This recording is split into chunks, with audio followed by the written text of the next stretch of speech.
ஆனே பிராங்கின் நாட்குறிப்பு. 1929ஆம் ஆண்டில் ஜெர்மனியின் பிராங்க்பூர்ட் நகரத்தில் ஆனே பிராங்க் பிறந்தார். அவர் புத்தகங்களை வாசிப்பதும் கதைகள் எழுதுவதையும் விரும்பும் புத்திசாலியும் ஆர்வமுள்ள பெண்ணாக இருந்தார். குடும்பத்தினருடன் உணவு மேசையைச் சுற்றி சிரித்தும் பள்ளியில் நண்பர்களுடன் எதிர்கால கனவுகளை பகிர்ந்தும் அவரது நாட்கள் சென்றன.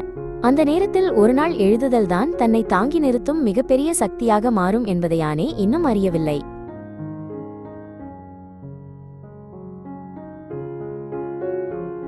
1933ஆம் ஆண்டில் ஹிட்லர் அதிகாரத்திற்கு வந்தபோது யூதர்களுக்கு எதிரான பாகுபாடும் துன்புறுத்தலும் தொடங்கின.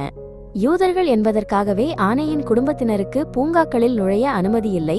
பள்ளி மற்றும் வேலையிடங்களில் கட்டுப்பாடுகள் நாளுக்கு நாள் கடுமையாகின. யூதர்களை நிராகரிக்கும் பலகைகள் தெருக்களெங்கும் தோன்றின. மக்களின் பார்வைகளும் காலப்போக்கில் குளிர்ந்தன.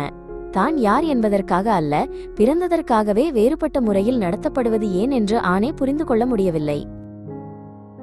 ஜெர்மனி மேலும் ஆபத்தானதாக மாறியபோது குடும்பம் நெதர்லாந்தின் ஆம்ஸ்டர்டாம் நகரத்திற்கு குடிபெயர்ந்தது. ஆனால் போரும் வெறுப்பும் எல்லைகளை தாண்டி அவர்களை தொடர்ந்து வந்தன. அங்கேயும் இனி பாதுகாப்பில்லை. 1942ஆம் ஆண்டின் கோடையில் ஆனேயின் சகோதரி மார்கோட்டை தொழிலாளர் முகாமிற்கு வருமாறு கூறிய அறிவிப்பு வந்தது. மேலும் காத்திருக்க முடியாது என்பதை உணர்ந்த குடும்பம் நீண்ட காலமாக தயாரித்து வைத்திருந்த மறைவு திட்டத்தை செயல்படுத்த முடிவு செய்தது. புத்தக அலமாரியாக மறைக்கப்பட்ட ஒரு கதவிற்கு அப்பால் குறுகியதும் இருளானதும் ஆன இடம் தோன்றியது. அங்கே சூரிய ஒளி அரிதாகவே நுழைந்தது. பலர் உள்ளதால் மூச்சுவிடக்கூட கடினமாக இருந்தது.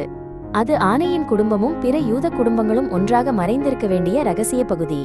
இந்த மேல்மாடியில் உலகத்திலிருந்து துண்டிக்கப்பட்ட நீண்ட வாழ்க்கையை ஆனே தொடங்கினார்.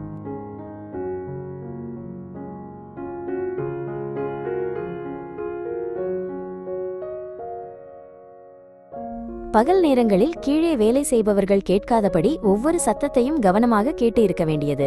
சிறிய சிரிப்போ அல்லது நாற்காலி இழுக்கும் சத்தமோ கூட அனைவரின் உயிரையும் ஆபத்தில் ஆழ்த்தலாம்.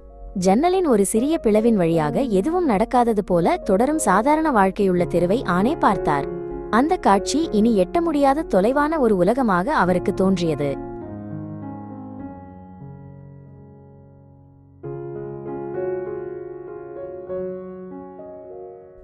ஆயிரத்து 1942ஆம் ஆண்டில் தனது 13வது பிறந்த நாளில் ஆனே சிவப்பு சதுர வடிவமுள்ள ஒரு நாட்குறிப்பை பெற்றார். அதற்கு அவர் கிட்டி என்று பெயரிட்டு நெருங்கிய நண்பரிடம் பேசுவது போல எழுதத் தொடங்கினார். யாரிடமும் சொல்ல முடியாத எண்ணங்களையும் உணர்ச்சிகளையும் நேர்மையாக பகிரக்கூடிய ஒரே இடமாக அந்த நாட்குறிப்பு மாறியது. எழுத எழுத தனது மனம் இலகுவாகிறது என்பதை ஆனே தெளிவாக உணர்ந்தார்.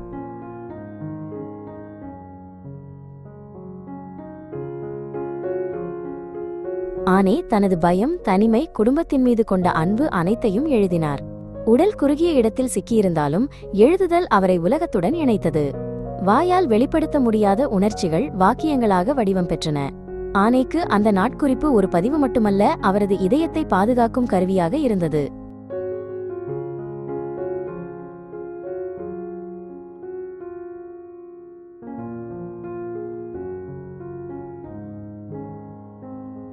பிறரால் காயப்படுத்தப்பட்டதும் ஏமாற்றமடைந்ததும் பற்றிய தருணங்களை ஆனே நேர்மையாக எழுதினார். அப்படியிருந்தும் மனிதர்களின் நல்லுணர்வில் நம்பிக்கை வைக்க விரும்புவதாக அவர் எழுதினார். உலகம் மேலும் கொடூரமாக மாறியபோது ஆனே நம்பிக்கையை மேலும் இறுக்கமாக பற்றிக் கொண்டார். அந்த நம்பிக்கை இருண்ட மேல் மாடியில் கூட எளிதில் அணையாத ஒரு சிறிய ஒளியாக இருந்தது.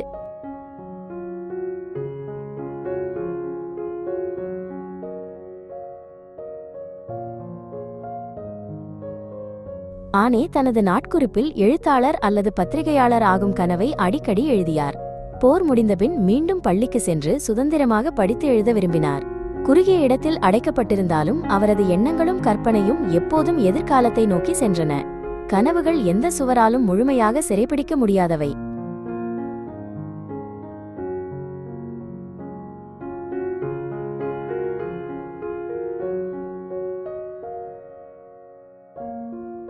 மறைவில் வாழ்ந்த வாழ்க்கை சில மாதங்கள் மட்டுமல்ல, ஒரு ஆண்டு, பின்னர் 2 ஆண்டுகளாக நீண்டது. காலம் செல்ல செல்ல பதற்றமும் கவலையும் அதிகரித்து ஒன்றாக வாழ்ந்தவர்களுக்கிடையிலான மோதல்களும் பெருகின. தன் தாயுடன் ஏற்பட்ட சிக்கலான உணர்ச்சிகளையும் முரண்பாடுகளையும் ஆனே நேர்மையாக எழுதினார். அவரது எழுத்துகள் ஆழமடைந்தன, எண்ணங்களும் விரைவாக முதிர்ந்தன.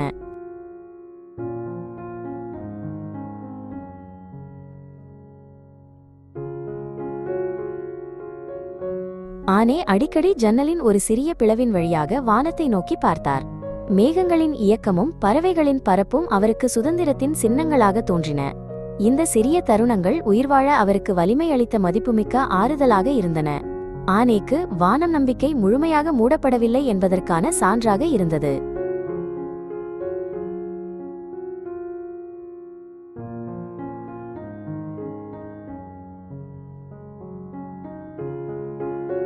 ஆயிரத்து 1944 ஆண்டில் 2 ஆண்டுகளுக்கும் மேலாக நீடித்த மறைவிடத்தின் அமைதி திடீரென உடைந்தது.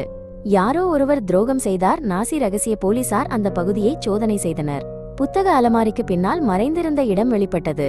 உள்ளிருந்த அனைவரும் கைது செய்யப்பட்டனர். ஆனையின் நாட்குறிப்பு தரையில் சிதறி கிடந்தது.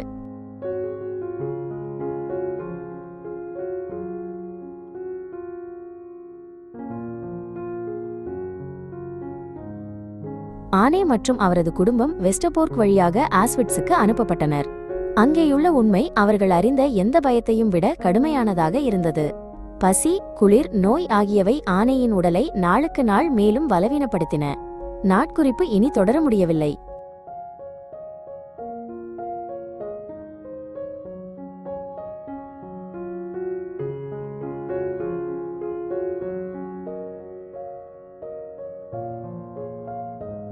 ஆயிரத்து 1945 ஆண்டின் தொடக்கத்தில் ஆனே பிராங்க் பெர்கன் பெல்சன் முகாமில் நோயால் சரிந்தார். உணவும் மருந்தும் மிக குறைவாக இருந்தது. பலர் குளிரிலும் நோயிலும் துன்புற்றனர். சரியான சிகிச்சை இல்லாமல் தொற்று நோயால் பாதிக்கப்பட்ட ஆனே மெதுவாக தனது வலிமையை இழந்தார். 15 வயதில் குடும்பமோ எழுத்தோ அருகில் இல்லாமல் அவர் அமைதியாக உயிர் நீத்தார்.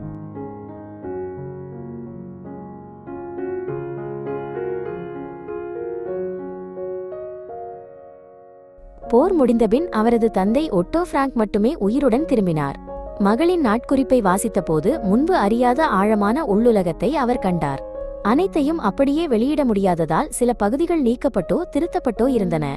அப்படியிருந்தும் ஆனேயின் கதை உலகுடன் பகிரப்பட வேண்டும் என்று ஒட்டோ முடிவு செய்தார்.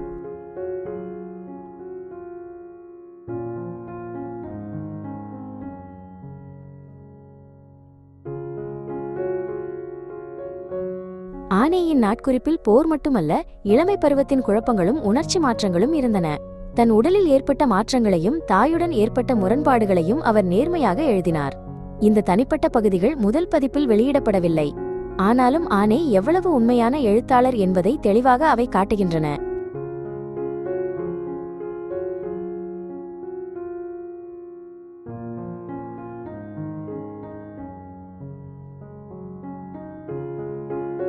ஆனேயின் நாட்குறிப்பு இறுதியாக வெளியிடப்பட்டு உலகுடன் பகிரப்பட்டது. ஒரு பெண்ணின் தனிப்பட்ட பதிவு போரின் கொடுமைகளை சாட்சியமாக்கும் வரலாற்று ஆவணமாக மாறியது. காலத்தையும் எல்லைகளையும் தாண்டி எண்ணற்ற வாசகர்கள் அவரது வார்த்தைகளால் ஆழ்ந்த உணர்ச்சியை அனுபவித்தனர். ஆனேயின் குரல் இன்றும் தொடர்ந்து வாசிக்கப்படுகிறது.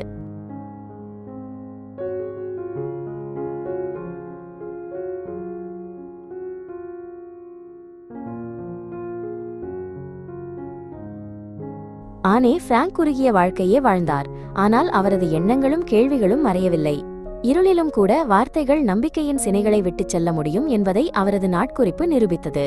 ஆனேயின் எழுத்துகள் இன்றும் எங்களிடம் பேசுகின்றன. நாம் என்ன நினைவில் கொள்ள வேண்டும், எவ்வாறு வாழ வேண்டும் என்று அவை எங்களை கேட்கின்றன.